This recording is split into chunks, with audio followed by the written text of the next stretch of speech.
And greetings. Welcome to the Steve Deace Show here, live and on demand on BlazeTV, radio, and podcast. I am Steve Deace alongside Todd Erzin and Aaron McIntyre, brought to you by our good friends at First Cup Coffee Company, with a flavor for every freedom-loving American. First, they make great coffee. Second, they share your value system, and it should be in that order. We believe in meritocracy around here, so don't just come to us crying, hey, I got a movie. Your movie may suck. All right? Make it good. So the coffee is good, and as a bonus, they share your values as well. So you can't beat it. Go to firstcup.com. Roast date is right there on every bag. It is shipped to you within days of being roasted to give it as fresh of a flavor as possible. Firstcup.com, promo code DACE to get 10% off.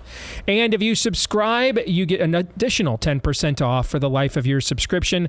Firstcup.com, promo code DACE.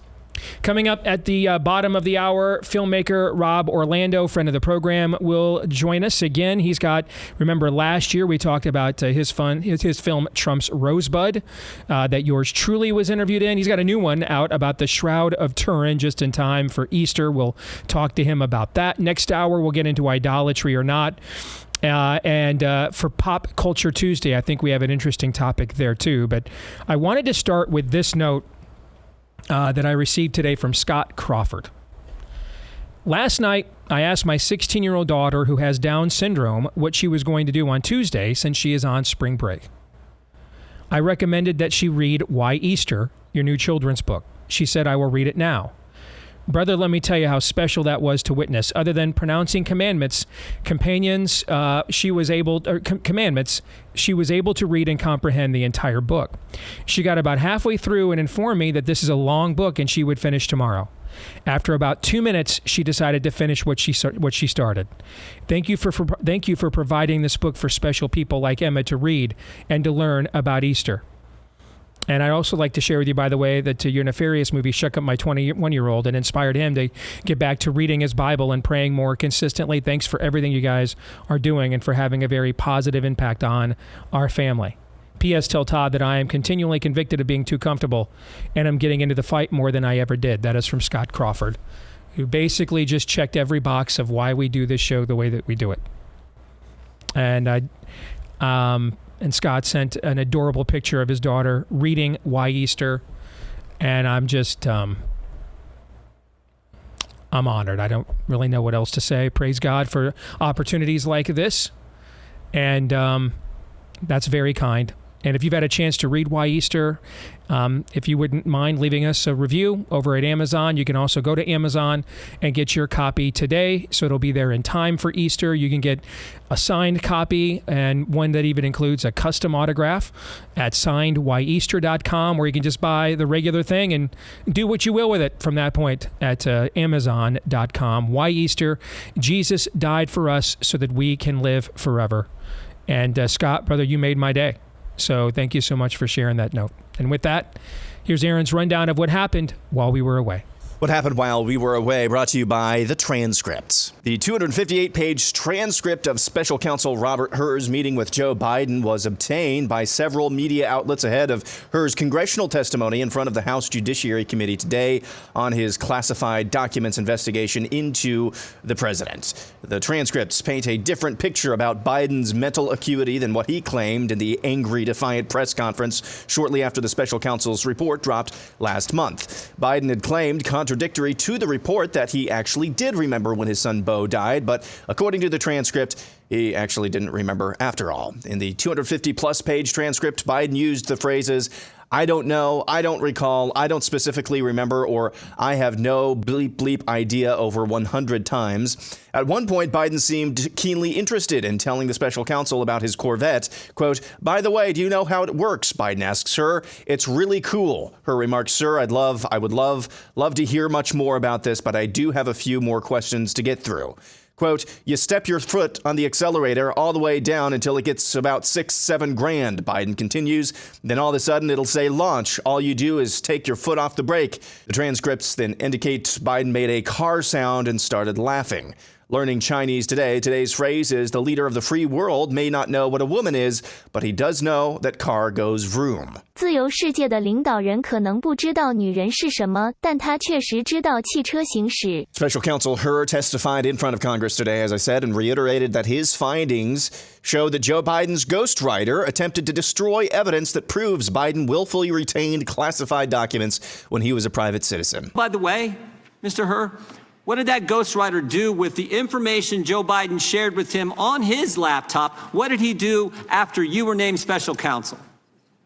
Chairman, if you're referring to the audio recordings that Mr. Zwanitzer created of his conversations with Exactly Mr. Biden, what I'm referring to. He slid, if I remember correctly, he slid those files into his recycle bin on his computer. Tried to destroy the evidence, didn't he? Correct. Just remember, Joe Biden isn't going to be charged with anything in the classified documents case, so this hearing today is basically pointless. Moving on, Donald Trump has endorsed Mike Rogers in Michigan for U.S. Senate. Rogers, not to be confused with Alabama's Mike Rogers, previously served in the U.S. House representing Michigan's 8th congressional district. This latest endorsement is irking some, as if we haven't had 8 years' worth of sample size, like Kentucky Senator Rand Paul, who released this video last night. I don't believe today, as I'm sitting here, that Donald Trump will be the Republican nominee in 2024. Don't believe it. I don't think it's helpful for the President of the United States to attack the media. It's petty, and it's certainly below the stature of the office of the President of the United States. It's beneath the office in and of itself. Actions and activities unbecoming of the office of the President of the United States. Also, meet Adam Morgan. He is the leader of the South Carolina Freedom Caucus and is running for Congress in the Palmetto State's 4th congressional district. To give you the idea of the type of individual statesman this is, here he is on the floor of the South Carolina House taking some establishment hack to task. Would you consider the fact that South Carolina's track record on bringing major projects into this state has a winning record, and therefore, again, commerce should be listened to rather than those people back in your district that may not have ever brokered a deal, may not understand what it means of being a project? Mr. Rutherford, I don't think that you could have espoused a philosophy that disagrees more fundamentally than me. I completely disagree with you, and I think that you believe what you just said. But no, I 100% am going to listen to the people back home who I represent in this House, and you should listen to the 40,000 people in your area, and not the bureaucrats at Commerce, and not the lobbyists, and not the multi-billion-dollar international corporations. You should listen to your constituents like I am. Like I said, Morgan is running for Congress, and Trump just endorsed his competitor in the June congressional primary.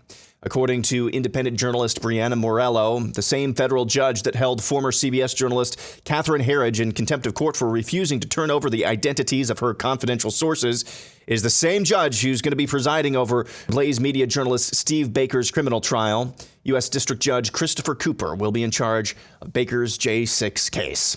In Florida, a lawsuit aimed at undoing the parental rights in education law signed by Ron DeSantis in 2022. Well, that lawsuit has apparently met its demise. The governor's office yesterday issued a press release stating they expect the lawsuit to be thrown out. The bill prohibits discussions about sexual orientation in grades K through 3 and forced schools to give parents more of a heads up about health care services offered by schools. And finally, if you ever wondered, what would a musical collaboration sound like between a tranny and a couple of Aboriginal elders in Australia? Well, we have our answer. Dreams come true.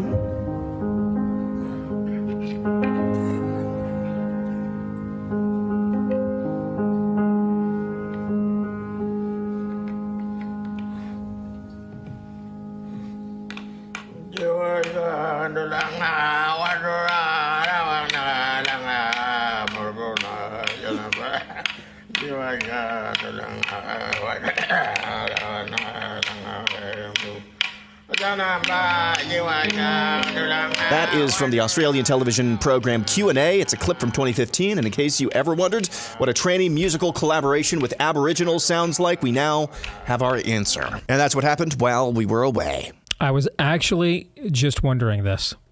So, thank you. You're welcome, America. And why did we begin and end your montage with Joe Biden?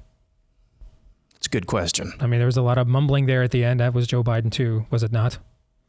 Aaron's montage brought to you by Relief Factor. If you have been struggling with chronic pain, it's likely because of too much inflammation in your joints. And yes, there are some good drugs out there that can help you mask the pain so you can get about your day, but they can sometimes come with side effects, and they do just mask the pain. And so one day, a group of physicians who can prescribe drugs got together and said, hey, what if we could come up with a supplement that actually attacks the inflammation in the body causing that pain in the first place? So you get not just, healing or relief, but healing. That's what Relief Factor does. Now, it may not work for you, but over the years, over 1 million people have tried the 3-week quick start at Relief Factor. And what they have found is they have such great results in 3 weeks or less at Relief Factor. At Relief Factor. 3 weeks or less at Relief Factor. Sorry. That's all right. That, spoiler alert, 3 weeks or less at Relief Factor, they see such great results that they stick around long term because it's a phenomenal product. What do you have to lose for 3 weeks or less for just $20? Try it. See if you don't see a difference in 3 weeks or less when you go to relieffactor.com. That's relieffactor.com. Once again, get the 3-week quick start at relieffactor.com. Coming up in the overtime today, Jeffrey Tucker over at the Brownstone Institute has put out a chart this morning looking at what has happened to your purchasing power of your U.S. dollar here in the last 4 years. Spoiler alert, it's bad. How bad? Unsustainable bad. We'll get to that in the overtime today. For Blaze TV subscribers at blazetv.com/Deace, that's where you'll be able to watch it later today after we record it following today's show. And if you're not yet a Blaze TV subscriber, you can also go there, blazetv.com/Deace, to become one at a discount. blazetv.com/Deace. All right, let's get on the Steve Baker judge thing. He texted me several days ago about this. That it was the same judge in the Catherine Herridge case. And I didn't say anything because I wasn't sure if wanted to highlight that or not. Did you want to put the judge on blast? Do you want to keep it on the down low? I don't know. But I mean, I had the same reaction when he told me that probably all of you had when Aaron just told you. I mean, what do you even say to that? Other than, the spirit of the age is not messing around, man. We are. We got governors doing, white smile endorsements. We're messing around, but the opposition is not messing around. To that end, do you guys mind? I want to talk about this transcript with Biden. I think this is actually more serious than even it's being discussed. Because a lot of this is being discussed in the context of a campaign, and it's relevant, of course. A lot of it's being discussed in the context of why is one guy facing a federal inquiry in Miami, U.S. District Court, for the exact same thing the other guy was found guilty of, right? Mm-hmm. And they're running against each other. How do you reconcile those things, justify those things? And you can't. And so I don't blame anybody, whether anybody in our business today, that's going to be the focal point of their show whatsoever. I actually think that this is more concerning than even we think it is. Well, as an aside, you tell me, Todd, is it customary for a devout Catholic to take the Lord's name in vain over 100 times? How long was that deposition, Aaron? I don't know how long it was, but it was 258 pages worth of transcript. All right, so it's a little more than half of the deposition that Fauci's was. So Fauci's was over 400 pages, 8 hours. So then this would be probably 4 or 5 hours then, yeah. Probably. So is it customary for how many Hail Marys is Joe Biden supposed to say after taking the Lord's name in vain that many times in a 4-hour span? Is that in the Devout Catholic Handbook, do you know?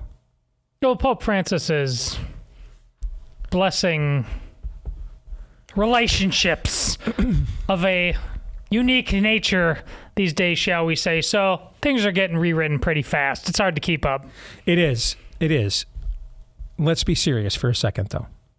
Not that what we were just discussing in a snotty way is not serious. That is a commandment, after all. But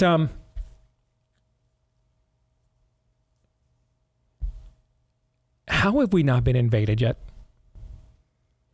And any other time in human history, if a declining power displayed this level of feebleness from its ruler or chief executive, whatever you want to call it, that would have been an invitation for those who would like to be the next king of the hill to say, time's up, Gramps, right? In any other era of human history, that would have been like a come hither invitation. And so if you understand that and you ask yourself that question, how are we surviving? Because it's clear the 80 million people that they claim voted for Joe Biden, and this has been obvious for years now, they voted for who's not actually running things. We don't really know who's running things. We suspect we know the interest of those doing the running, but we can't indicate whom specifically that is, right? So we don't know who's in charge. He's clearly not running things.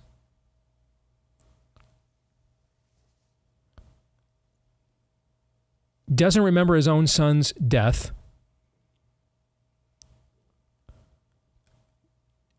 The signs of dementia, just bringing things randomly into conversations that are not germane in any way, shape, or form and continuing on with them.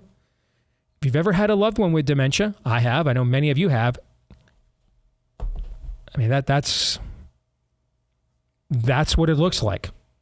And yet he bested Katie Britt. Indeed. I mean, you're kind of one step away from, ask yourself this question. In fact, you should ask all of your normie neighbors who plan to vote for Biden this fall. Here's a question you should ask them. I'm serious. Would you get in a car with Joe Biden behind the wheel? Would you put your children in a car or your grandchildren in a car with Joe Biden behind the wheel?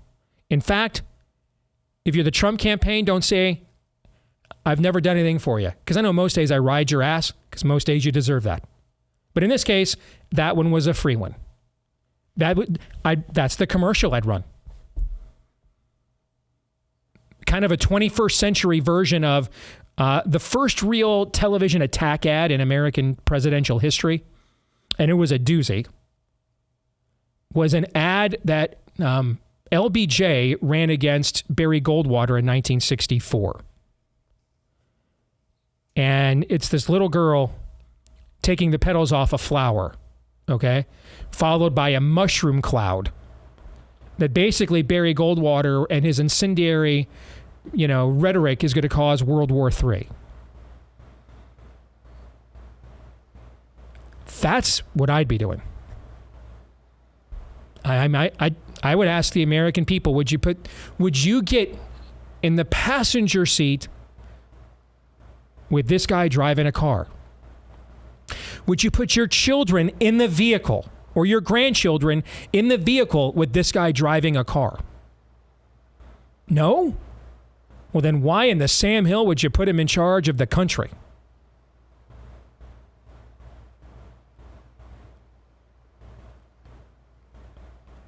And you wonder, what are our enemies waiting for? And I can only really come up with two things.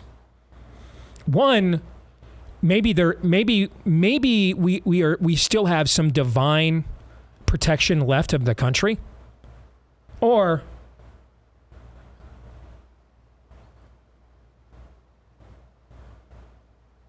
we don't. And so this is a Romans 1 judgment No need for foreign invaders. God's like, I can do this one all on my own. I can spank you guys. I can spank you all on my own. So I can only come up with two reasons why we haven't been invaded. A supernatural reason, some level of protection still, or God's handling this one directly. No sense sending the Assyrians. I'm going to do this one on my own. Or the natural world option I came up with is, what is the point of invading when he is essentially implementing at an acceptable speed and rate, or being used to implement, I should say, because, again, he's not doing anything. This isn't a joke. I don't do right-wing chuckle hut stuff. I don't get into that. I hate that crap. You come to this show, we're challenging you. Challenging each other, challenging ourselves, challenging you. So this isn't, they finally got to Deace. He's got the Team GOP talking points. Nope.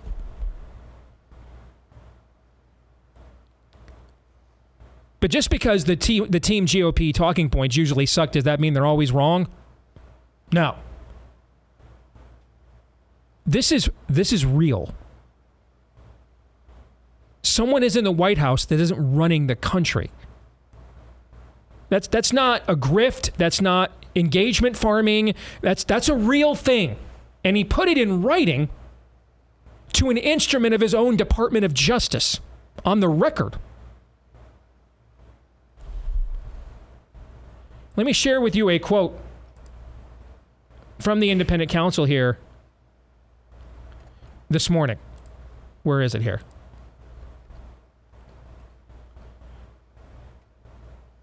Quote, "The evidence and the president himself put his memory squarely at issue. My assessment was necessary and accurate and fair." Let me read that again. The evidence and the president himself put his memory squarely at issue. My assessment was necessary and accurate and fair.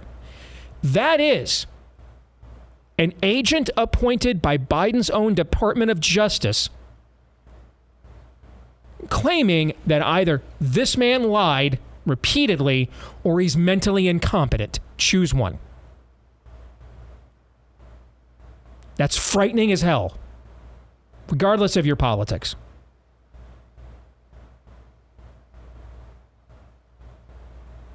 If he lied that many times, I think he'd actually be better at his current job. You know what I'm saying? I don't think that's what it is. I think he's mentally incompetent. We have been saying on this show since the 2020 primary, with him before it got shut down because of COVID. Were we not saying way back then? I'm not sure if Biden was part of an investment group trying to do a takeover of a company, and the other party said, "Hey, this guy's not competent to run the board of directors." I'm not sure that they couldn't win that in court. Weren't we saying that back then? Yes. Roll the tape back 4 years, 4.5 years. We were saying that then. How much more have things deteriorated since?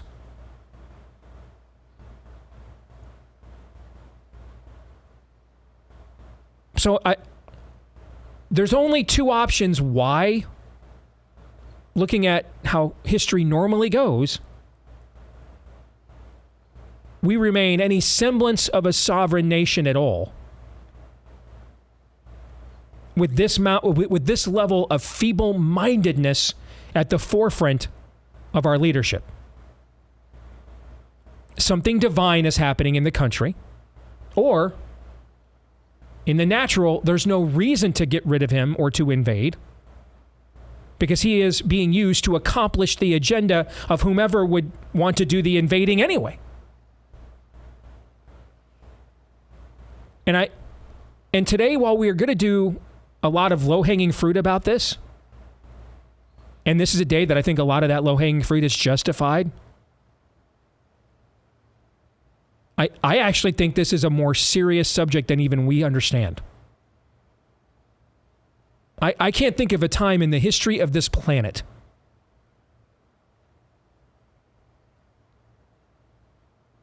that a powerful nation openly shared this level of weakness from within its own leadership? This level of feebleness? Steve, it's your book. Which one? Come to Life. Nefarious. Like, as great as the movie is, here's one area where the movie can't actually quite do justice to the book. There's the scene that we had in the Bible study that's the back and forth where James says how great progressivism is, and it checks off the boxes of accomplishments, and then Nefarious comes right back at him. Now do that for nothing but 2 hours, because that's the book. This is the book coming to life. And so why doesn't the enemy step on the gas? Even when he thinks, oh, there's an Achilles heel, let's go get that one. It's that scene where Nefarious just starts laughing. He's like, you guys are thinking of stuff we didn't even dream of. They're like, let's just sit back and pop the corn. Why am I going to waste the sweat equity on this now when you are totally going to light yourself on fire? That's why. And oh, by the way, to be fair, Steve, does Trump really need to run that commercial you're talking about? I mean, isn't he already done the equivalent by endorsing the guys that he did in Aaron's montage? Pretty much the same thing, don't you think? Same degree of confidence, same impact. Aaron, what do you think? We're in trouble. Evergreen tweet. That's the first thought here. I mean, the Democrats this morning on the House Judiciary Committee, they're basically attempting to cow Robert Hur into admitting that he exonerated Joe Biden, and he keeps telling them, no, I did not. And they keep telling him, shut up. It's my time to speak. We're back where we were on Friday, where, yes, this just in a vacuum. Just forget the names, the personalities, the letdowns, just forget in a vacuum. If we had this as our president, anybody who has not been captured by the spirit of the age would say, we have to get rid of this person. We have to move on in a vacuum. We don't live in a vacuum, though. We live in a world where the alternative is somebody who endorses Mike Rogers, who apparently hates Donald Trump. That's all that I can say. Where we endorse the challenger in South Carolina of somebody who actually seems to get it in a congressional race. So we're back to where we were on Friday. We're kind of just in this void where we don't really have representation. And we're in trouble because of it. Because obviously, yes, feebleness is being projected to the rest of the world. Meanwhile, the handlers of Joe Biden have been on a warpath with a just directly communist agenda. And so I don't know what you do. This is Romans 1 type of stuff, where we're just caught in this kind of horse latitude where we feel like we are not represented, at least not at the federal level.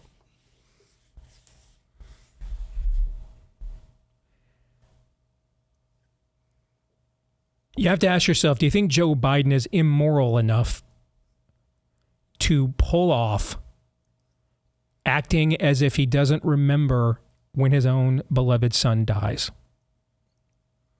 At this stage of his life, that's really what you're being asked. And if you think that the answer to that one is yes, then, I mean, this is highly impeachable, immoral. This is, Bill Clinton lying under oath to a special counsel all over again. This is Bill Clinton plus what Donald Trump is accused of with the keeping of classified documents. He both committed the same offense that Trump is being charged with and, by an order of magnitude, what Bill Clinton was impeached for, right? The other option, I think, is actually way more frightening in its implications. That someone who is literally mentally incompetent has been placed at the forefront in front of the world as the leader of the most powerful nation in the world. More in a moment.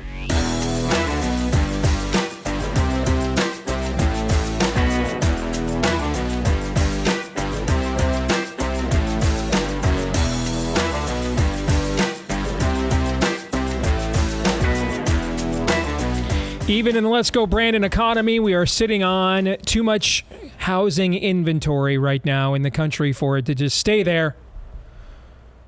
Already seeing more for sale signs in my suburban neighborhood than I saw all of the last couple of years. So I definitely think there's going to be some form of a housing market boom this spring and summer. And I may be speaking to some of you that might be a part of it. Make sure, if you are, you plan on going in with a real estate agent you can trust, someone that is among the best in your area, a top seller that knows the lay of the land, the best practices to get you and your family where you want to go, whether you want to just go to another neighborhood in your current hood or somewhere across the country.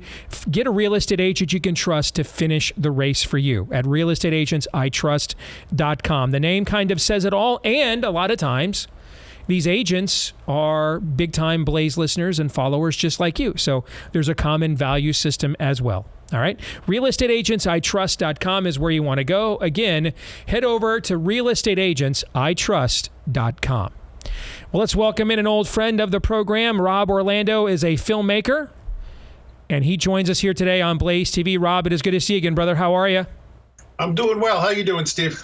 I'm doing very well. So people en masse are now going to finally get a chance to see the Trump's Rosebud movie that we previewed on the show last year. Yours truly is interviewed in the film. So first of all, let's start there. Where are people going to get a chance to see this movie? Well, I think before we get into any material, congratulations is in order for you, number one. And I want to do it in homage to Aaron's openings by doing the following. And here you go. 恭喜爷爷生下第一个儿子. Congratulations, Grandpa, for your first grandchild. And was that in Chinese? Someone had to do it. Yes, someone had to. Thank you. I've gotten a lot of congratulations on joining the ranks of Grandpop, but I will tell you that is perhaps the most unique. So thank you for that, Rob. It's going to happen eventually anyway. So. Indeed, let's just get this party started. Indeed. Yeah, it's a unique. My film situation is unique because it's rare. I have two films coming out 2 weeks from one another. But the reason that happened is, as opposed to being paced every year or two, is that it was just one of the biggest challenges was just getting the Trump film out. If you want to say, if you want to talk about the left as being top-down censoring, there's a lot of bottom-up censoring that's gone on the right with Trump and what you can and can't say. And it just took a long period of time to write a book and come up with two films through COVID and then finally find a distributor. So I'm pretty excited about getting it out. Well, it's a very well done film, and it takes a very honest look at Trump and the phenomenon. And in an era where you must either be Cheeto Jesus saves or Orange Man bad, I'm not surprised to hear that it took some time for you to find a distributor. Where can people go and see this film? I mean, there's a wide range of voices from Seb Gorka to yours truly to Bill Barr. I think it's very well done. Where can people see the movie at? The simple answer is theshroudfilm.com. We have it for subscribers online right now, but we're growing out the platform. So we'll keep announcing the other platforms as they come on board. But right now, safest bet is theshroudfilm.com and subscribe. And that is the next film that we want to talk to you about because that's coming out just in time for Easter. I had a chance to see this one as well. All right. That's the film on the Shroud. Tell us about why you chose to tackle this particular topic. Oh, sorry. TrumpsRosebud.com was the Trump film. Okay. TrumpsRosebud.com, same situation. They'll see on the site if they want to go to other platforms. They're there, but you can subscribe and get the film through the site. Yes, the second film is theshroudfilm.com. Sorry to cut you off. Go ahead. Well, tell us about the movie. Why you chose to tackle this topic. It really I resisted the topic twice. I really had no desire to chase a relic across the world, literally. And a few people, one in TV, one a guy I produced with, both kept coming to me and saying, would you ever think about doing something on the Shroud? Would you ever think about doing something on the Shroud? And I was like, not really. I lost my father a couple of years back on Christmas Eve. COVID and business changed things a lot, and I was getting really tired of living in the Trump space in my head. So I was kind of stepping back. I went back to graduate school, which was my New Testament studies, and became more introspective. From that point of view, I felt like the mystery of the Shroud started to call out to me a lot because in a way it was a chance to both use the Shroud as a journey to also realign what my own faith was and what I believed and how I thought faith and reason worked together. Faith and science worked together in this journey. And as I quickly dove in, first thing that grabbed me was just the confrontation with the icon itself, just to look, knowing and having been immersed in biblical studies, to see the icon, everything in one place in an image, and know that there's an actual spear and there's a crown of thorns and the way the blood was dripping and the breaking of the face and all the type of details that you said someone's paying attention here. And it felt real just to start with. Just first impression felt real. I'm a part photographer also, and I saw it through a rear projection, so the light was from behind it.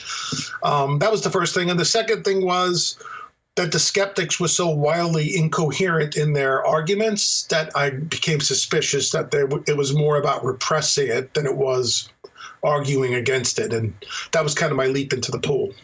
For people that don't know, Rob, give us a brief 90-second lesson. What is the Shroud of Turin? What is it, and what does it claim to be?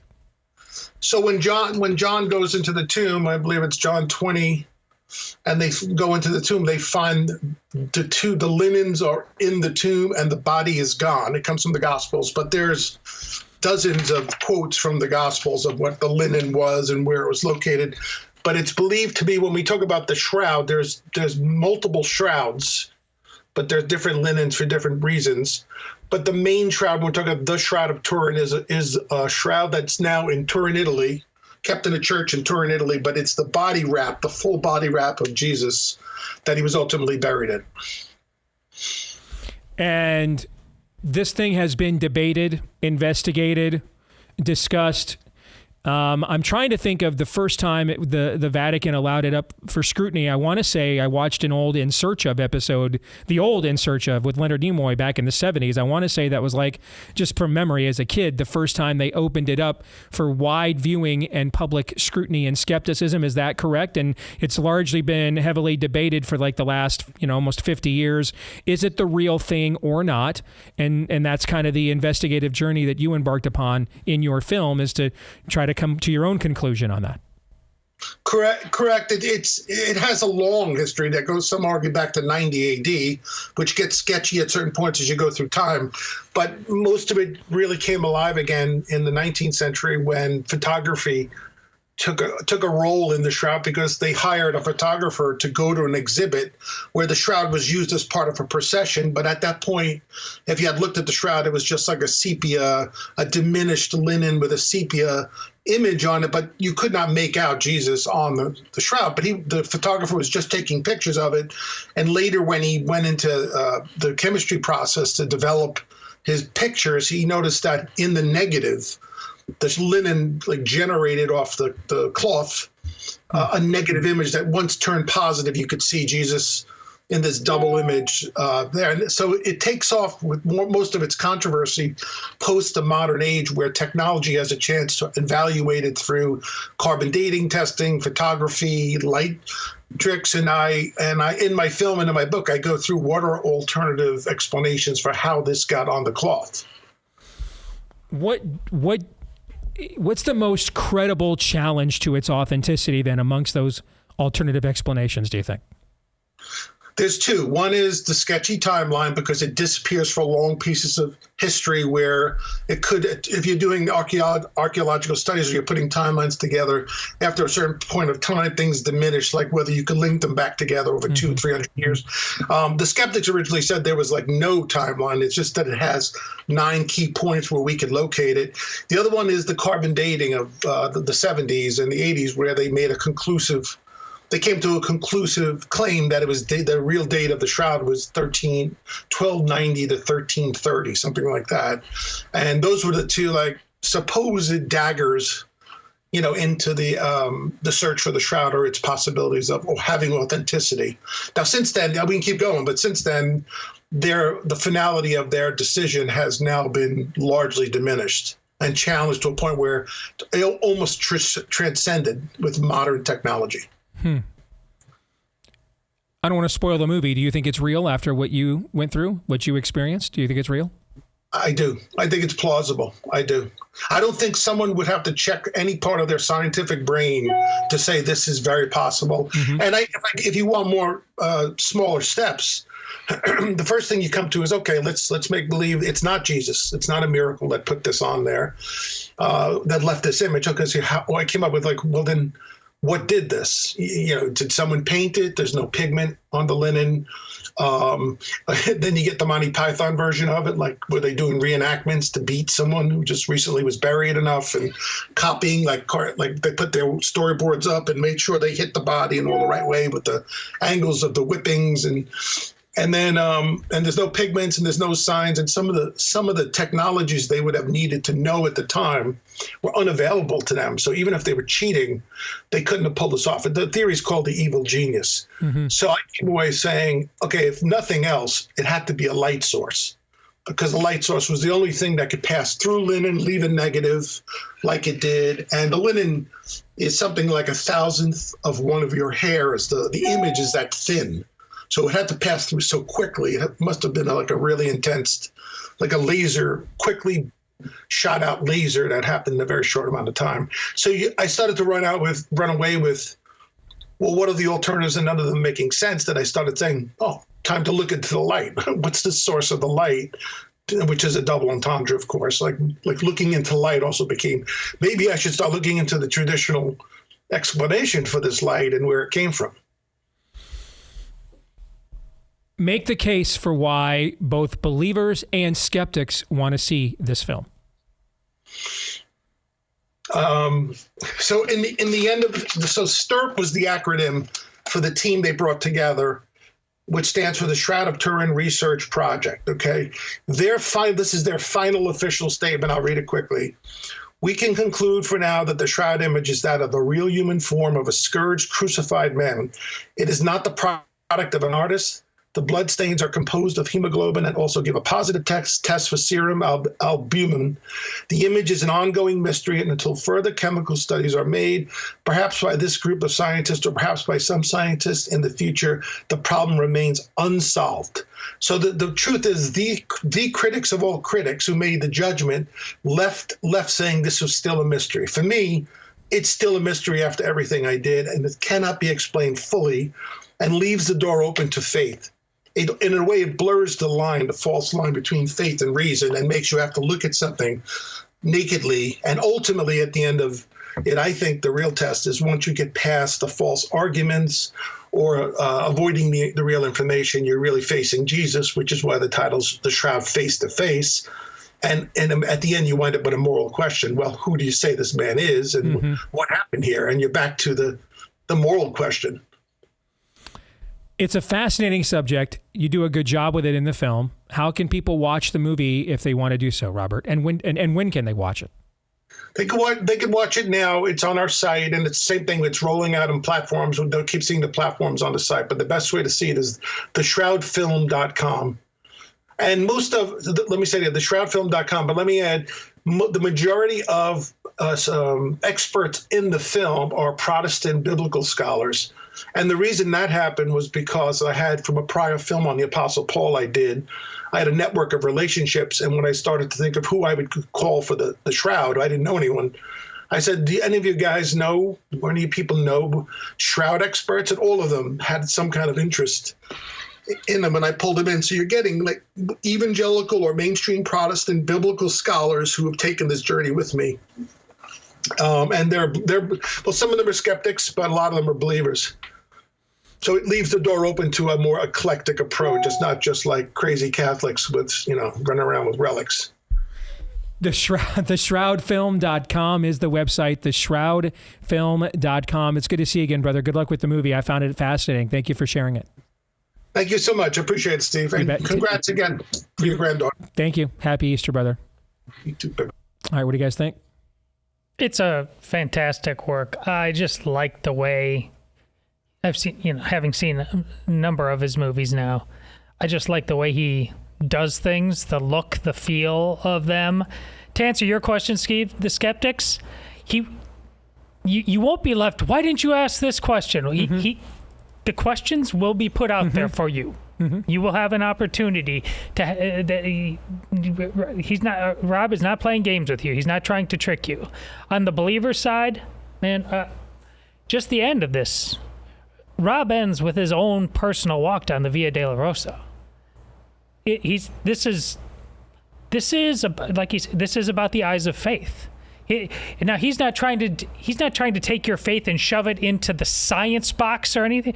Those will be dealt with and answered. But ultimately, this is about that walk. Who do you say that I am? I couldn't. He gets it exactly right. And to play that out cinematically, all things that from shooting camera angles to the music, the score, and everything, he gets how to tell a story. Agreed. Aaron, what do you think? It's the glory of God to conceal things, the glory of kings to search things out, from Proverbs 25. And I think matters like this are an example of that come to life, is that we have to embrace the fact that some things are mysteries and might still stay mysteries. And that's okay.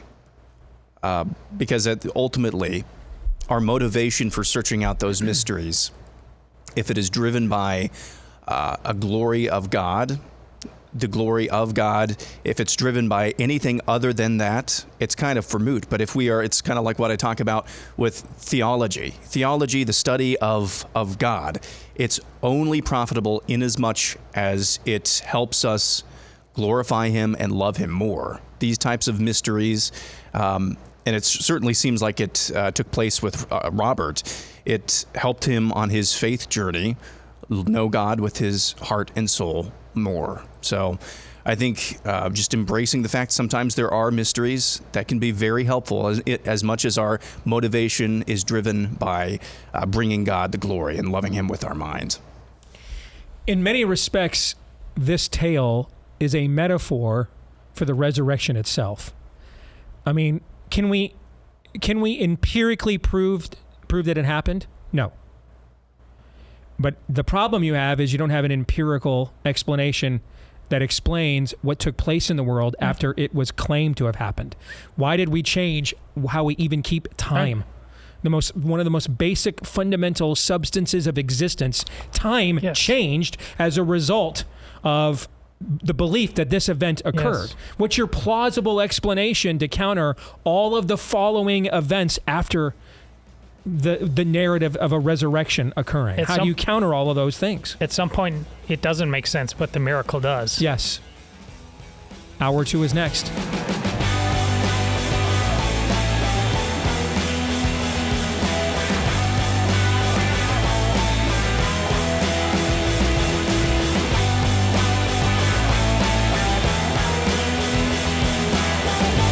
All right, back here with Hour 2, live and on demand on Blaze TV, radio, and podcast, alongside Aaron McIntyre and Todd Erzin. I'm Steve Deace. Let us know what you think about what we think via the stevedeace.com inbox. Steve@stevedeace.com is how you can email us. You can also like us on Facebook, Me, We, and Gab. Follow me at Steve Deace Show on Twitter, Getter, Instagram, and the dreaded TikTok until they finally take it down. And you can also, if you wouldn't mind and you like the podcast, leave us a 5-star review if you like it, of course. Thanks to all of you that have done that. And hit subscribe or follow if you're on iTunes. And that way, every time we do a new episode, it will show up in your podcast feed every single time. And thanks to all of you that have done that for us as well. Both of those things are helpful to boost the podcast version of the show. A reminder, if you just heard the conversation we had about the Shroud film, Face to Face, with our good buddy Rob Orlando last segment, my new book, Why Easter? Jesus Died for Us So We Can Live Forever, is available now at Amazon.com. Book 2 in my trilogy of children's books on America's Christian heritage. You can also get signed copies, whether that's just a regular old signature or a customized message at signedwhyeaster.com. That's signedwhyeaster.com. And thanks to all of you that made the opening week. It came out 1 week ago today. You guys made the opening week a great success for the book, and we greatly appreciate all of you. As we do our friends over at Hillsdale College. They are producing free online courses. One of them that you may find interesting, American Citizenship and Its Decline. This is taught by respected historian Victor Davis Hanson. The course traces the history of citizenship. It explains how it is undermined in America today by open borders, identity politics, the administrative state, and globalization. Americans that will take this course, you're going to gain a deeper insight about the connection between citizenship and freedom.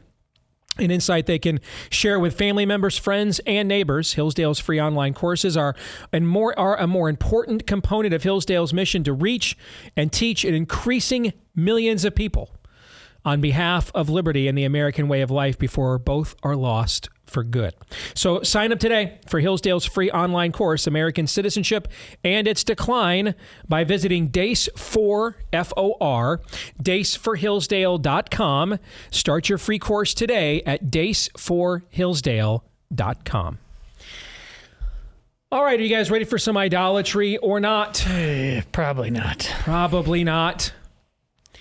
I have 6 clips here that I have assembled to find out, are these just regular old opinions, regular old issues, debates, maybe even silly, but they're not idolatry, or maybe they are. Okay? Let's start with the first one. Are these bold truth tellers, or are they Tokyo Jews? Thank you to the Academy for this honor, and to our partners A24, Film 4 Access, and the Polish Film Institute, to the Auschwitz-Birkenau State Museum for their trust and guidance, to my producers, actors, collaborators. All our choices were made to reflect and confront us in the present, not to say, look what they did then, rather look what we do now. Our film shows where dehumanization leads at its worst. It shaped all of our past and present. Right now, we stand here as men who refute their Jewishness and the Holocaust being hijacked by an occupation which has led to conflict for so many innocent people. Whether the victims of October the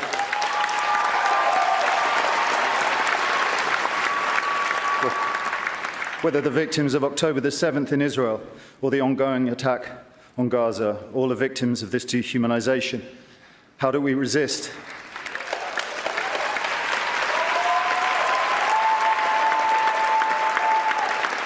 Alexandra Bistron Kaladziejczak, the girl who glows in the film as she did in life, chose to. I dedicate this to her memory and her resistance. Thank you. So that is this past weekend's Oscars. That's the filmmaker Jonathan Glazer accepting an Oscar for a film about the Holocaust, using it as an exception, or as an occasion, I should say, to denounce what is going on, the ongoing war in Gaza in response, which is the first domestic soil war Israel has fought in about 50 years, in response to the attacks that happened last October the 7th in Israel, to applause. It certainly wasn't unanimous in that room, but you did get a significant amount of applause nevertheless. So, is what you just witnessed idolatry or not? Aaron, I'll start with you. Yeah, this has been one of the easiest clips that we've probably had so far. This is, of course, idolatry. He begins by invoking the subject matter of his film, which was the Holocaust, and he ends it by decrying Israel's attempt to make sure there's never another Holocaust. There's only one explanation for that. Mm-hmm. Idolatry. I mean, listening to the cognitive dissonance, the malicious cognitive dissonance that you just heard there in just about a minute-long clip.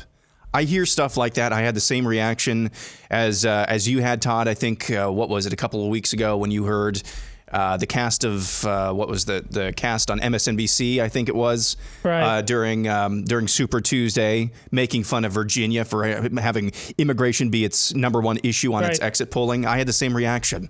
It's like, okay, I might actually vote for Donald Trump after all, just as an FU to those types of people. Oh, that's the surest way. If I do end up voting for Donald Trump, almost certainly that is going to be one of the biggest reasons why it happens. But yeah, this has been the easiest one so far, because we don't want to play fast and loose with what idolatry is or isn't. When we've done this in the past, it depends on which way you look at it and which circumstance. This is the textbook definition. And I was just prepared to repeat what Aaron said. You actually made a movie about, did any of it? Did you understand any? Do you believe your own talking points, bro?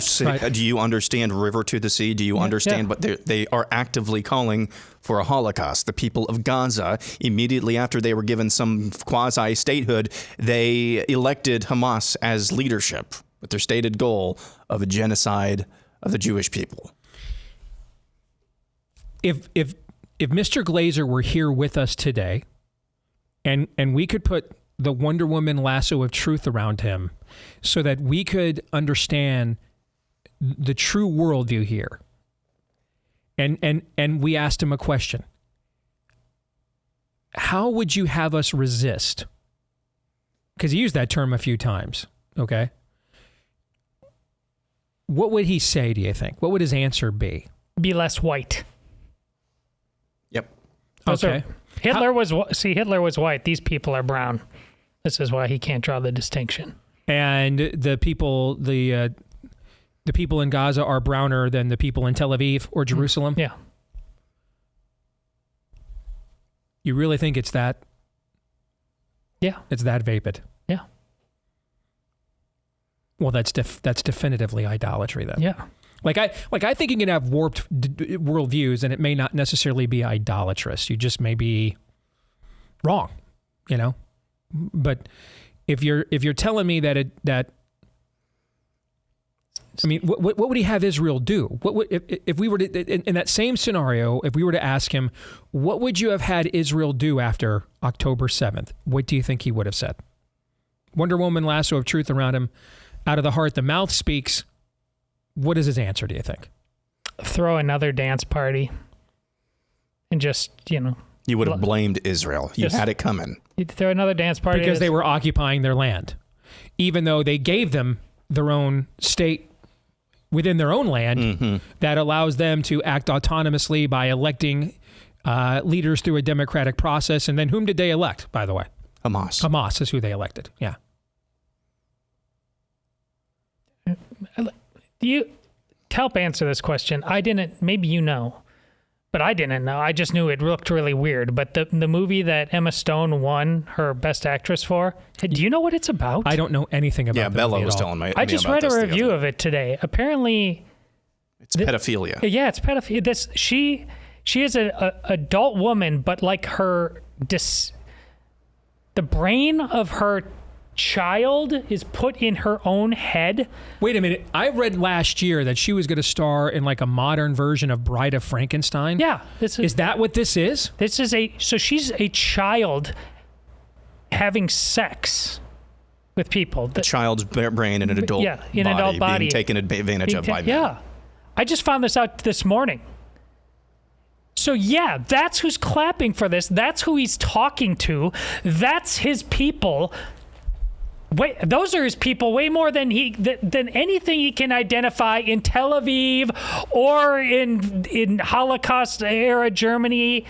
I mean, come on. He's a child. All right. Let's get to clip 2. Is this self-deprecating humor or desperation for spirit of the age approval? Tonight is the 50th anniversary of what used to be the craziest moment in Oscar history. At the 46th Academy Awards in 1974, David Niven was in the middle of introducing Elizabeth Taylor when a nude man, a streaker, ran across the stage. Can you imagine if a nude man ran across the stage today? I said, can you imagine if a nude man ran across the stage today? Wouldn't that be crazy? Psst, Jimmy. What? I can't come there. I'll do the thing. Excuse me for a second. What's going on? You're supposed to run across the stage. I changed my mind. I don't want to do the streaker bit anymore. What do you mean you don't want to do the streaker bit anymore? We're doing it. I just don't feel right about it, man. It's an elegant event. Honestly, you should feel shame right now for suggesting such a tasteless idea. It's supposed to be funny. The male body is not a joke. Mine is. No, it's not. You wrestle naked, why not? Dude, I don't wrestle naked. I wrestle in jorts. Jorts are worse than naked. Come on. You're really not gonna do this? Fine, just give out the award then. God, the worst.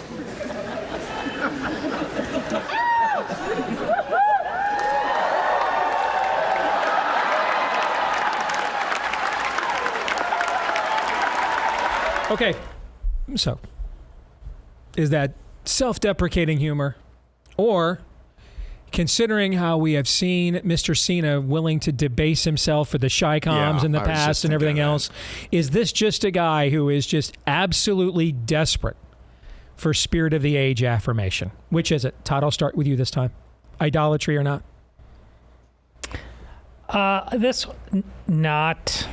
This is just low class and dumb. I mean, it's the same Hollywood crowd we just got done talking about. I mean, the greater idol is, if somebody's more guilty of idolatry, it's actually Jimmy Kimmel, I would say, because you know about his past and the show he's been on and the prank, the skits that he did and the juggies and all of that stuff, and now he's constantly, his whole shtick right now is basically him finding religion. That wasn't really me, but it's just it's stupid 13-year-old boy nonsense in a place that should have a little bit more actual glamour. All right, so Aaron, Todd says it's not idolatry. What say you? I'm just trying to imagine the conversation that was had between Kimmel, whoever's running the show for the Oscars, and John Cena. It's like, hey, we've got this bit. You gotta pretend to not want to run across the stage naked. I don't know. I think John Cena knows what he looks like. I think this is a different type of idolatry, not necessarily the adoration of the spirit of the age. It's just adoration of the self. He knows that he'll get some hoots and hollers, and I think he likes that. So I think it is idolatry, just not the option you provided. Okay. Next, capitalist or communist? And now it's my goal to cut the federal debt even more by making big corporations and the very wealthy begin to pay their fair share. I'm not anti-corporation. I represent the state of Delaware. More corporations incorporated in Delaware than every other state in America combined. But guess what? But I'm a capitalist, man. Make all the money you want. Just begin to pay your fair share of taxes.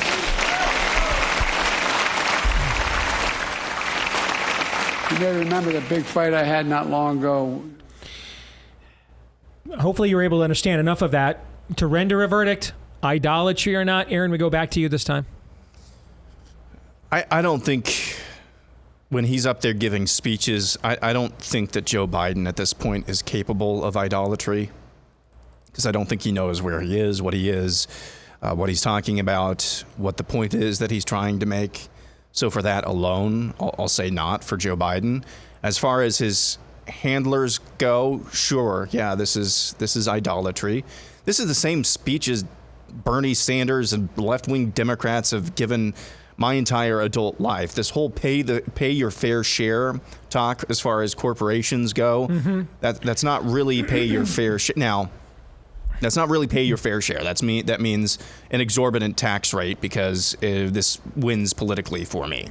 That's what we're proposing. This is a political winner for me and all of those benefiting from entitlements. They like to hear this type of rhetoric, so you're going to be my piñata. That's basically what he means.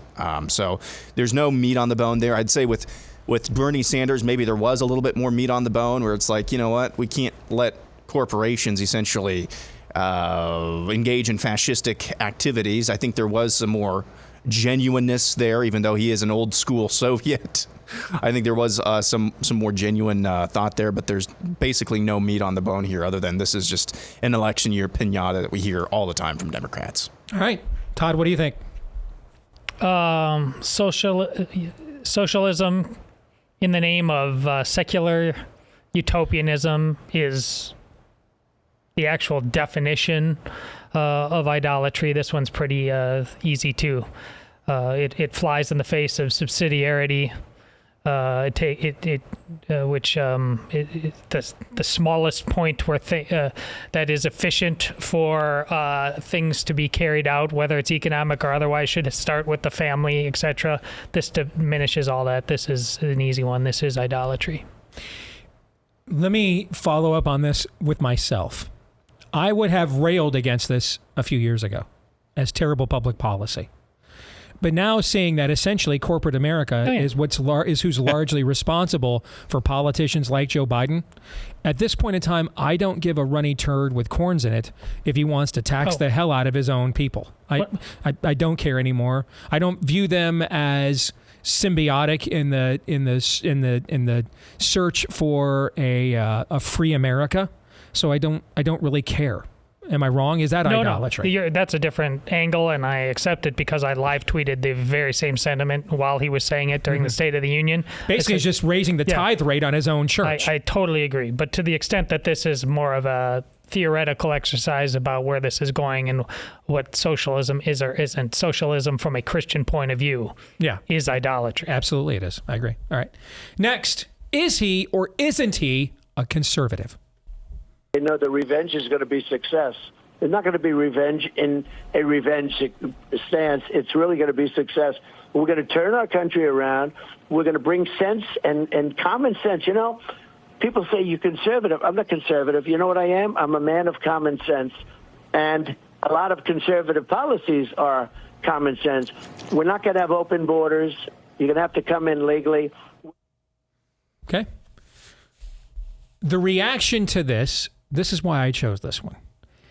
There have been numerous Trump detractors who have said in their reactions to this, well, there he is. He admits that he's not a conservative.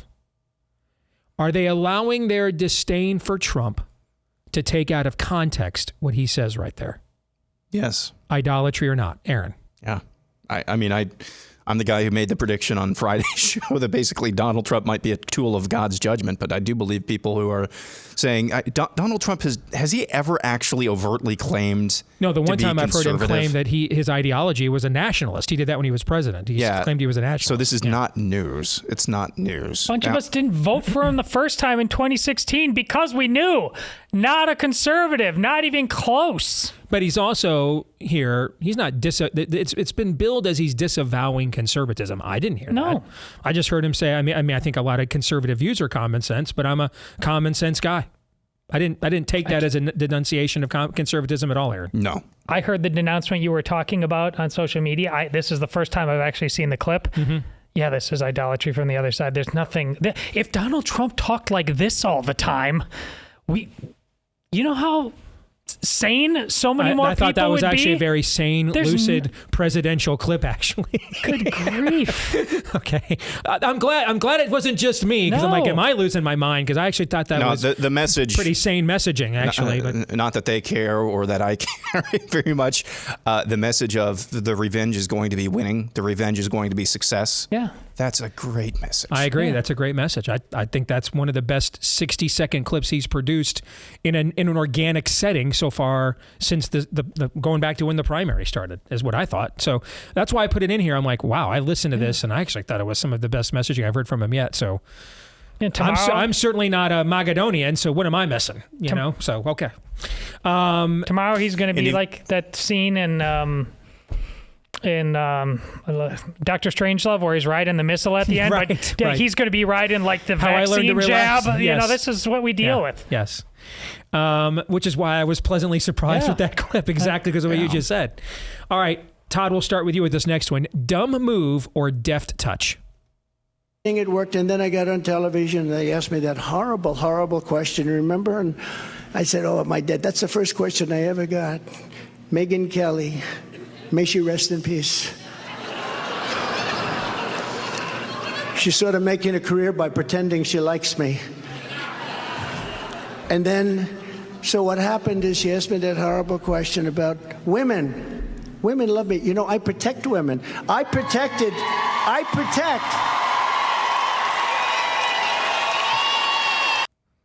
So that's Trump talking about the GOP debate. What was that, August, September 2015? Megyn Kelly Chris Wallace clearly were given marching orders from Roger Ailes, go out there and knife this guy. He's an idiot, can't win. And so they tried, and it was unsuccessful.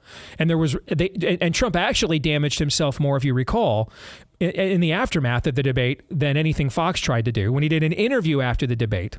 And he was asked about how anti-Trump that entire debate was. It was clear they were coming after you. And he made a comment about, well, Megyn Kelly, had blood in her mouth and she was bleeding out of her, whatever. Okay, it was that whole thing from, what was that, 9 years ago. And for whatever reason, it gets recycled now. 9 years ago. To take a shot at Megyn Kelly, who has a top 5 podcast on the right now, by the way. So was this a dumb move or a deft touch? Idolatry or not? I just said it's tomorrow. We're going to have to watch a commercial. It took one clip. Wait till tomorrow. I took 5 one minutes. clip. 5 minutes. He jumped on the missile. Yes. Do you know how Megyn Kelly, who could have been aggrieved for her entire life about that, has tried. She said many charming things about Donald Trump. He graded her an interview. There's no reason to do this. None. It's so stupid. See, I actually think this clip is idolatry, not the previous one. And the previous one was just saying common sense messaging. I thought this was the idol of his narcissism all over again. Idolatry doesn't allow you to take yes for an answer. Correct. Brilliantly said. That's what you just heard there. Am I confused here? I thought he was maybe referring to that dumb question about women. Was that in the Megyn Kelly interview from last summer where he couldn't? He stuttered. She asked him, can a man become a woman? Is that what he was referring to? Yes. That's not a dumb question. Yeah, it's not a dumb question. That's not a dumb question. Yeah. When your idolatry is the self, when your idolatry is your own ego, when somebody affirms you, it's never going to be good enough. No. Never going to be good enough. And nuance is not permitted. Yep. Anything other than you're the hostess with the mostess is an attack. And it also guarantees that you won't have the success or the common sense that you just got done talking about. That clip is exhibit number 7,428. Why we've got a bunch of neighbors in neighborhoods where with the three of us all live, who should be voting for him. And it's a much tougher slog and a much tougher case to make than it should be because of clips like that. That's why. I got done telling you just a while ago, the reason I would vote for Donald Trump, the reason I won't is, to put it most simply, I don't want to. Yes. I don't want to. That's the problem. He makes you not want to, yes. Despite how stark the difference is, how different the country was in 2019 compared to what it is right now. He doesn't extend you a lifeline. He's not an accessible figure in general. My version of that, Todd, is he makes me not care. Yeah. And I should. I've got one kid, I've got a mortgage, I've got another kid on the way, I've got a family to take care of. I should be sweating bullets right now about the future, but I just feel like I'm stuck. And so, fight or flight, this is the flight. He's just not an accessible figure. He's just not. I mean, unless you're just generationally enamored with his shtick or financially tied to it, he's not an accessible figure, You better win this damn election, though. All right, next. To Pence or not to Pence? That is the question. If you had been vice president, would you have certified the 2020 election results? These are crazy. This is like a hypothetical going forward and a hypothetical going backward. I'm not going to entertain that. What I will entertain is talking about how do we go forward. And going forward, when we get an America First president and some great leadership in the Senate and the majority, we're going to do great things for the American people. Do you still believe that your election was stolen? We had major problems in our election, and we're really working to resolve those problems. We still have some court cases. What I'm concerned about going forward in the next election is that my radical opponent, Ruben Gallego, wants to give 9 to 12 million people who poured in illegally, invaded our country, the ability to vote. He wants them all to vote. That's wrong. Did anyone give you advice to not talk about the 2020 election? No. 2020 election, I think it was a rigged election. President Trump, I believe it was. But what I'm trying to do is look forward. Now, idolatry or not, either way, the questions or the answers, or both. Todd, I'll start with you. I'm just the Spider-Man gif on this one. I'm pointing in all directions simultaneously. The whole thing. Like, you can't, You used to sit in that chick's chair, Kari Lake. You used to do what she does. So, like, you kind of, there's a bit of a Katie Britt vibe, I mean, all of a sudden, when in the past, you know, you've been slitting throat. So what is it? Has it been a game and act all along? Is it situational ethics? Are you not capable or willing to take down that gal, that if you're any good at the craft and you know it from the inside, you're not just a politician who's getting like a deer in headlights? I have to ask her the question that's asked no matter what. Like, I think the election was stolen in 2020, but I don't want to talk about whether Mike Pence who could have done something about it before he certified it as vice president or not. Yeah, I mean, that's just... Is there idolatry, Aaron, on the other side by even asking her these questions, given the other issues going on? I don't know. I saw two individuals talking there, but all I heard was Pee Wee Herman. I know who you are, but what am I? That just over and over again. So yeah, there's gosh, Kari, if you really believe the 2020 election was stolen, which you've said as much, you've said your own election was rigged or stolen, you've said as much, you've battled in court as much, you even did a better job, in my estimation, in terms of the arguments, chain of custody issues in your cases than I think Trump did in Georgia, Pennsylvania, elsewhere in 2020. This should be a layup question. This should be a layup for you. No, I wouldn't have certified the 2020 election. I mean, what's so difficult about that? You're already branded. You've branded yourself as an election skeptic of the last couple of major elections. Mm-hmm. How are you going to win over any other support by avoiding that question? Just be consistent. So there is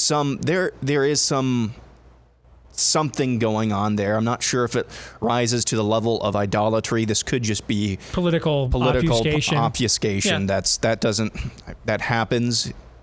I don't know what her motivations are, so I'm not going to comment one way or the other. Bonus round. Alabama AD or Nick Saban speaking to the U.S. Senate with Ted Cruz today. I had the quote. Where is it? Todd is already an idolatry. Okay. He said that his wife asked him, "Why are we continuing to coach? All the players care about is money." And that's why he retired. Couldn't answer her question. And look, Todd, we're out of time. We're out of time. You and I totally disagree on this. I know that. We're out of time. Which is why you pulled that stunt. We're out of time. Dang it. More in a moment.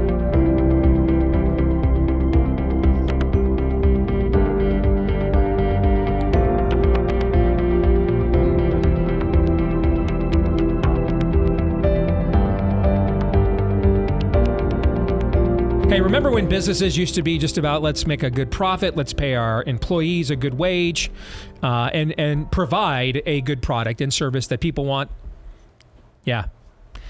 Well, then wokeness, DEI, ESG, and all that other spirit of the age stuff came into play, and now corporations are at the tip of the spear for imposing the spirit of the age on the rest of us. Thankfully, New Founding wants to do something about that. They know the spirit of the American entrepreneur is still there, and they want to help it along.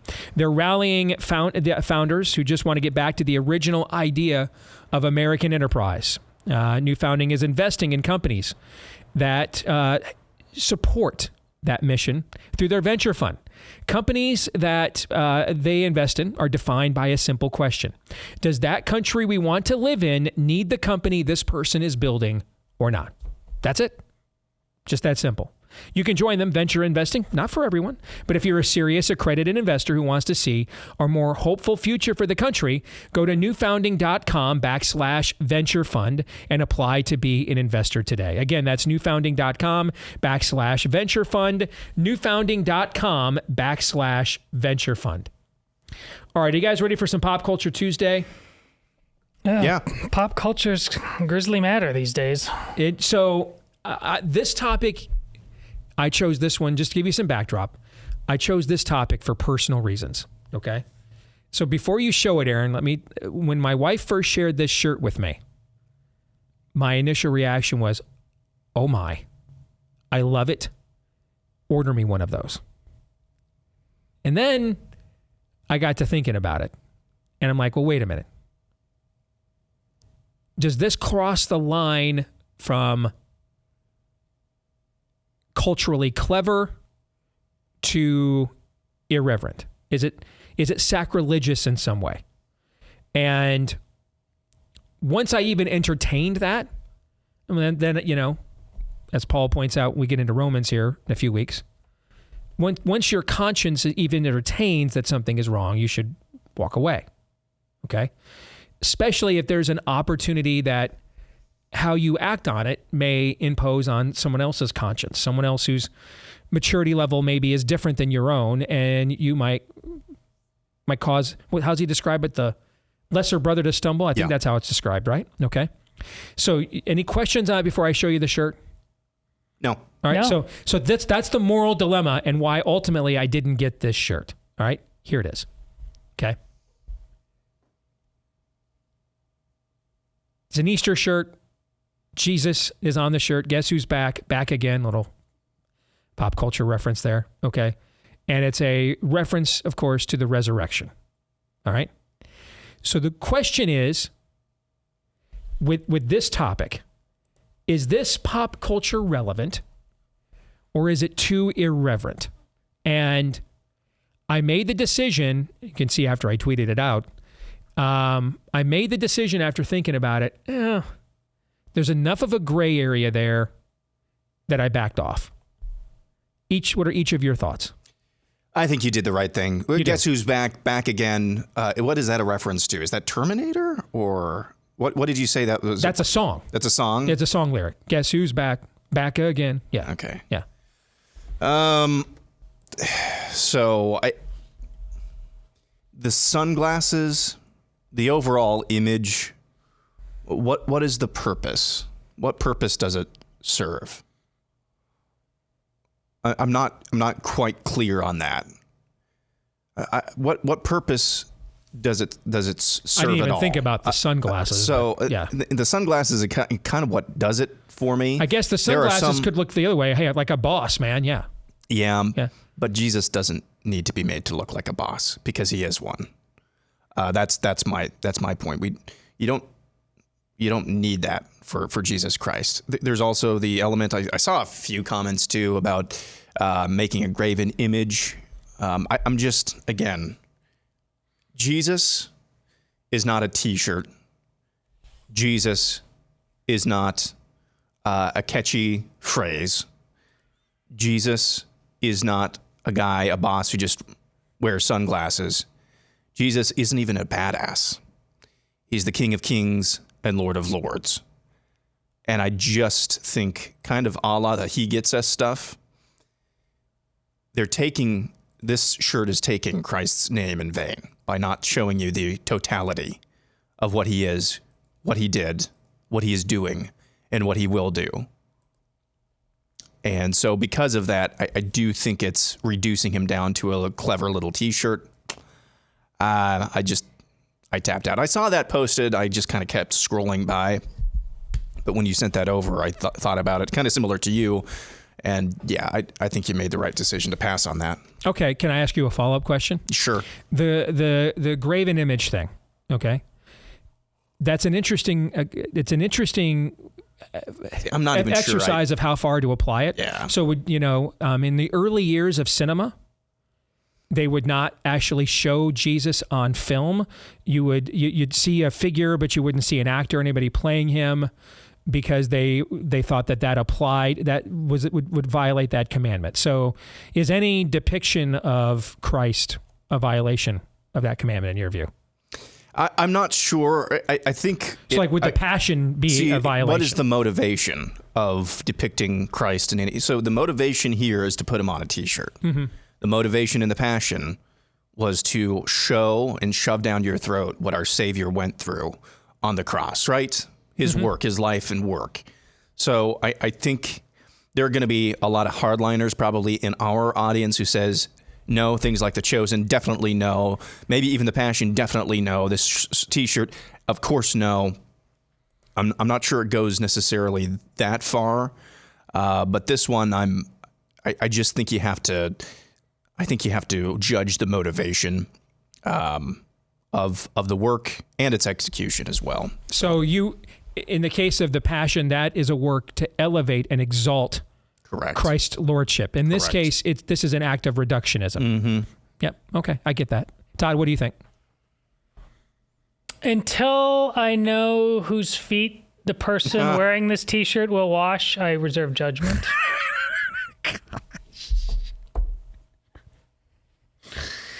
So I take it then you're a no on the shirt. Actually, well, on this specific shirt, like if I'd come into work wearing that shirt at some point this month, your thoughts would have been what? See, I know you wear all kinds of shirts that like. Generally, though, I'm used to you being an idiot. I'm used to you dressing like a fool. Do we even? So really, it would not have. I would not have even blushed, as a matter of fact. We wouldn't have said anything because we don't really pay attention to what we're wearing. That's the dude code answer there. Yes. Anyway, Todd, I'm sorry. Go ahead. No, it's not just about a T-shirt per se. Like this particular message, the way it's conveyed, does nothing for me. Like as a possible impact moment, conversation starter. Like here, I have the T-shirt. I opened it up out of the blue one day in the mail. My sister sent it to me. I've worn it on this show before. And heck, I like the superhero movies, but like that's way more Steve genre. But like my sister sent it to me. It's both the Marvel and the DC universe big three sitting there with Jesus. And there's a thought bubble above Jesus' head. He says, and that's how I saved the world. I'm like, I love it. And if you're walking around in this culture in that T-shirt, and we know the quality of the production of a lot of this until relatively recently, these superhero movies and how they say things about heroism and there's no greater love than this, someone who lay down their life for his friends. Mm-hmm. And they found this through superhero movies. And here all these superheroes are looking like longingly at the Lord. Like, so it's not about, can you possibly pull that off on a T-shirt? It's pulled off for me. I think you'd wear that T-shirt, and but I would also say that shirt is exaltation of his lordship. Yeah, because this is my point. Isn't he? Yeah. Aren't the superheroes kneeling before him? They're not kneeling, but they're sitting there and they're clearly in awe of him. So my point is, like, what can like who's the real superhero here? What conceivably can you pull off through this shirt? And A and B, the one wearing it, are you willing to pull that off? Like, a lot of people putting this shirt on. What conversations are you willing to have? Mm-hmm. What conversations are you capable of having? That's important if you're going to put on this or any other shirt. So I don't think, so I guess the larger point of like, is any shirt, because there's a lot of kitschy, even like there's a lot of kids, like the crucified Lord bleeding out of everything, but like muscle bro shirt. Have you seen these things that are like, I'm like,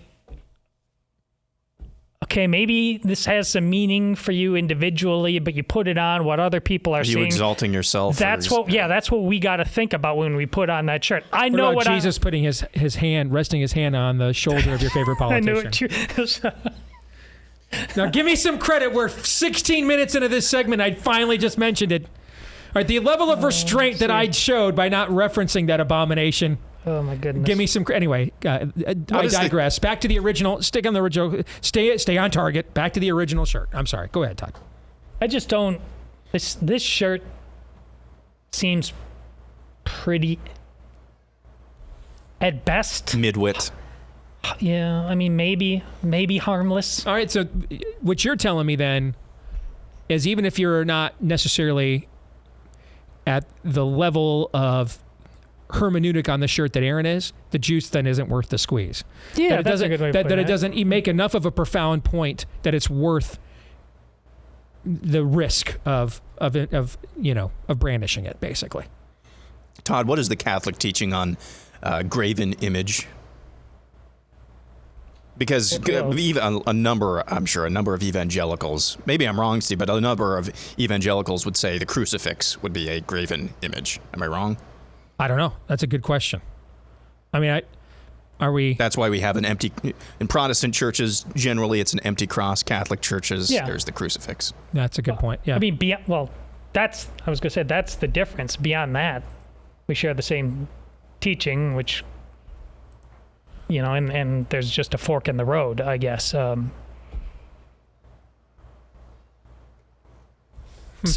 Which is interesting. I wasn't even thinking about it from that perspective, because is this wrong for my default? If I see like dude bro lifting shirt or something like it, if I almost default to thinking that must be an evangelical Protestant if they're wearing an empty cross, like a bleeding suffering Lord. No, not an empty cross. Okay. A bleeding suffering Lord shirt. Because Catholics are most Catholics are probably way too suburban uptight to pull that off. I think of just like an edgy, born again Christian motorcycle dude wearing. But that's is that not an image?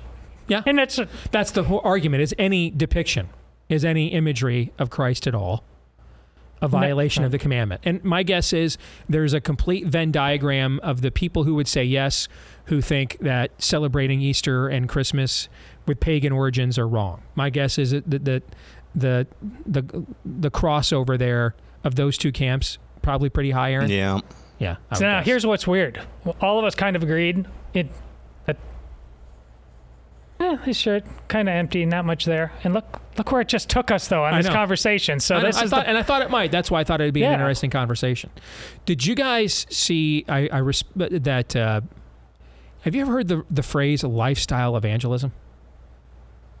No, I'd never heard this until this morning. Just a different way of saying, your life might be the only book or Bible somebody reads. I've never heard that phrase until I saw a tweet this morning from Lee Strobel talking about it and saying that, hey, I'm all for lifestyle evangelism, but at some point we have to actually communicate the gospel to people and be prepared to do that and defend it, right? Yeah. Because when I hear lifestyle evangelism in this day and age, you know what I hear? Like, this isn't the Puritans being exiled to Holland and being told they can't evangelize, and then just living out the Bible in ways that just naturally or organically got people's attention because their lives were so much different than the rest of the communities, okay? We're not exiles, right? Mm-hmm. When I hear lifestyle evangelism, what I really hear is, I live in a posh suburb and a church whose sermons on most Sundays I can't remember 5 minutes after they're over. And so this is my excuse for why I do nothing and say nothing when the culture around me is going to hell. And most of my neighbors couldn't tell a difference in the way I live compared to them anyway. That's what I hear in this day and age when I hear the phrase lifestyle evangelism. Yeah, I mean, what it should mean is that your life, the way you handle your business in public and in private, your children, the way they behave, everything about your life should be a light, and people should be attracted to that. I think what he means is that when the opportunity comes for you to share the source of that light, don't hide it under a bushel. And I think that's the tendency for a lot of people, is that when it gets down to the nitty gritty, hey, why are you different? I want what you have. People get uncomfortable. One last thing, doubling back to the topic we started the show off with, any other nation, any other powerful nation in world history that displayed this much feebleness in its leader would have been invaded by now, and trying to come up with reasons we haven't. We should have thought about this. About 100 people have emailed me and said, there's a third reason: the amount of guns all the people own. That's another potential reason. The best one. Yeah, but if that's the case, then it basically just plays into the second reason. You just get the guy's doing your agenda. He's doing your dirty work for you, or at least the forces that are really running things are doing their dirty work for you. So you don't have to go Red Dawn and have, Bubba the Gun Rack in Oklahoma shooting you to hell. You don't have to have him blowing 7 holes in you, in your paratrooper brigades, because it's just being done on an internal level. So, but that is another option, and we should have thought about that. So I wanted to state that for the record. Also, we have been invaded. Well, we're being invaded right now, particularly at the southern border, but yeah. All right, we're going to stick around and do overtime for Blaze TV subscribers. There is a chart I tweeted it out this morning. It's from, I can't get the credit for this. It's from Jeffrey Tucker over the Brownstone Institute, and it's looking at what's happened to the value of your dollar in terms of purchasing power pre and post-COVID, pre and post-Biden. And it's a humdinger. And it demonstrates what a poison pill, pun intended, what a poison pill COVID was. But it demonstrates another point too. And I'm going to raise that in the overtime. Make sure you don't miss it. We're going to record it right now, as soon as we're done. For Blaze TV subscribers, and then it will be posted later today at blazetv.com/Deace if you want to see that and all the other exclusive content we do here at The Blaze. blazetv.com/Deace is where you can subscribe. For the rest of you, Romans 8:28.